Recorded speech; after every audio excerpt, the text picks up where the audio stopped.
Good morning. This is KELOLAND on the go with all you need to know in news and weather as you start your day. Former President Donald Trump is expected to surrender to authorities next week after being indicted by a Manhattan grand jury. This is for charges involving payments made during the 2016 presidential campaign to silence claims of an extramarital sexual encounter. This is the first ever criminal case against a former U.S. president. The grand jury indictment of Trump is an extraordinary development after years of investigations into his business, political, and personal dealings. Schools across the country are shaken up after the Nashville school shooting that took place earlier this week. The Rapid City Schools and Douglas School District are reminding everyone that safety of students and staff are their #1 priority. It's really important. So our schools, they are required to practice our lockdown drills twice a year. So that way students know what to do if ever put in this situation. The Rapid City School District just went through a safety assessment last month. Now let's get a check of this morning's conditions with meteorologist Scott Munt. Good morning, Scott. Ice and snow is a big story. Ice and snow, and you have to throw in eventually strong wind later this afternoon. We do have blizzard warnings that go in effect this afternoon, central and eastern KELOLAND. Here's the ice storm warning, Watertown and the surrounding areas, but we've also been mentioning that some of that ice will expand to the south and to the southwest. We already have some evidence of that early this morning, just to the east of Brookings and to the northeast of Brookings. Freezing rain possible during the morning hours, and for some that will last into the afternoon. And there's a look at the heavy snow forecast of 8 to 12 inches in central South Dakota, 48 in Aberdeen. On top of the ice in eastern, northeastern KELOLAND, Watertown may receive 4 to 8 inches of snowfall. So there's the blizzard warning highlighted in white, goes in effect this afternoon. Central and eastern KELOLAND, western South Dakota dealing with a winter storm warning as temperatures more or less will remain steady during the day. More details on the KELOLAND live Doppler forecast with Brian coming up. Thank you, Scott. As we've been telling you this week, melting snow is making gravel roads nearly impassable, impacting businesses and first responders. At least 2 local school districts are also pulling their buses from those roads. Coleman Egan has had damage to an exhaust of one bus and another in the shop having work done that the superintendent says could be attributed to the rough roads. There's some that are really bad. There's some that are in good shape.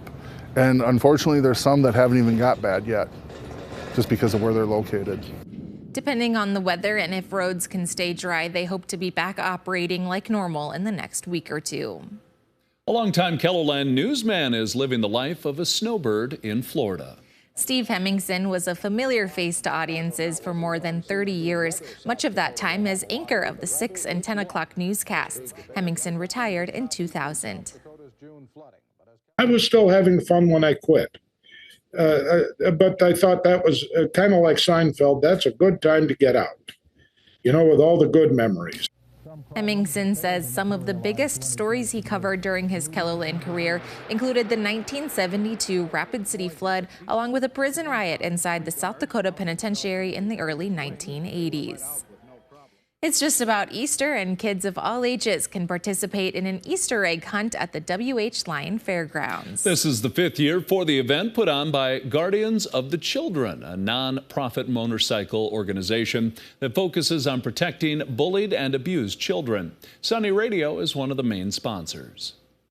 For me, I really enjoy being involved in events where, you're giving back to the community and doing something nice for the community. And my favorite people are to watch kids. Kids are just the best. The Easter egg hunt at the fairgrounds takes place Saturday, April 8th from 12 to 5. There are 3 different age brackets, so all kids have a fair chance at finding an egg. For more information on the event, we've attached a link under this story on KELOLAND.com. And there are a lot of migrating geese near Yankton lately, but one must have wanted a checkup. A Vera Sacred Heart Hospital in Yankton posted on Facebook that a goose tried to enter the professional office pavilion and the maintenance shop this week. A staff member tried to escort the goose to Westside Park, but it would follow him back. The goose snapped and honked at any other employee who attempted to help. Hospital staff found the goose a new home in rural Vermilion. It was transported to the Heartland Humane Society, which helped in getting the goose a home. That's a look at some of our top stories. Now let's get one last look at your weather with meteorologist Brian Karstens. Brian? All right, weather it is. Looking at this today, a number of headlines out there. We'll start in the Black Hills. We have winter storm warnings. We've already had some heavy snow. 4 inches to 8 inches of accumulation in this general area here in the west in the red. We progress eastward. We're going to get into thicker snow around Pierre, near Winter or west, and then that's going to take a route up into the Miller, Fulton area. There's some really heavy signatures of snow there. Perhaps a foot for a few counties. We'll keep an eye on those bands of snow and the localized totals as they come in today. You get to Mitchell, that's the cutoff on the blizzard warning. It runs a route up through Madison and Brookings. A lot of this weather initially in the east is in a freezing rain formation for part of the morning. In fact, as a result of that, the Watertown area, I'll have a headline on that in a moment, that ice storm warning in effect. Meanwhile, Sioux Falls is not in the blizzard warning, but in a strongly worded winter weather advisory for blowing snow and 55-mile-an-hour wind gusts late this evening. So rural travel will be rather difficult. Your visibility, your distance of seeing is going to be cut down a lot. There's that ice storm warning for the Northeast, and again, that is including Watertown and Millbank. Glaze of ice. We've already had power problems in some of these areas and communities between Brookings and Watertown this morning. There's your snow in blue. You can see on Futurecast picks up on that. The pink is the freezing rain that's initially occurred in the east. The freezing rain is regrouping here around Chamberlain to Huron. I do want to include you in this glaze of ice before the blizzard. That has to be acknowledged. I'm a little suspect that some of these counties could even pick up a couple tenths of an inch of ice in a hurry. Wouldn't take much with these temperatures near freezing. There's your blizzard in the west. Pierre's already really getting involved with that through mid to late morning. And by 12 o'clock, Aberdeen's getting some moderate to heavy snow. Meanwhile, Sioux Falls still in some showers. And then this whole thing eventually caves in from west to east here as we're looking at blizzard conditions in central South Dakota, 4 o'clock today.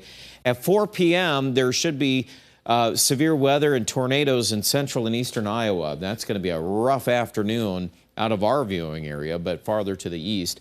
And then when the thing wraps up tonight, Sioux Falls is going to get that snow mid to late evening. We'll probably pick up an inch or two, but it'll be blowing sideways and tough to see while that's occurring. Good news, we clear this thing out tomorrow, clean up that snow, right? Yeah, a lot of it there. Chamberlain's in an 8 to 12, Pierre's an 8 to 12.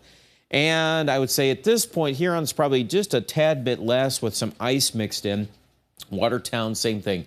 Ice, then snow. Brookings 2 to 4, 3 to 6 Marshall, 1 to 2 Sioux Falls Yankton. A lot of wind. These gusts are going to go well over 50 by the end of the day here in eastern Ketherland, east of the James Valley. So I would say Sioux Falls, the worst of it, 10 o'clock tonight. So be advised. One last word here on weather. Next week, another blizzard is, I know you don't want to hear about that, but it looks inevitable for parts of South and North Dakota. The question will be, where will the storm go? And there's a lot of wind already on a vast array of data sets we're looking at. So we kind of think that storm might be the last big one for a while. Maybe it's the last big one of the winter. We'll see. April, we're going to get to a turning point eventually on this. So hold tight. Aberdeen, after digging out from snow today and tomorrow morning, you'll be in the 40s maybe by Sunday. That's good. Pierre, also 40s returning by Sunday after big snow today and wind. We're expecting that next big snow event coming in next week. Pierre, Rapid City, we're targeting you for this bigger storm next week. Find out more details about all of this information online at KELOLAND.com.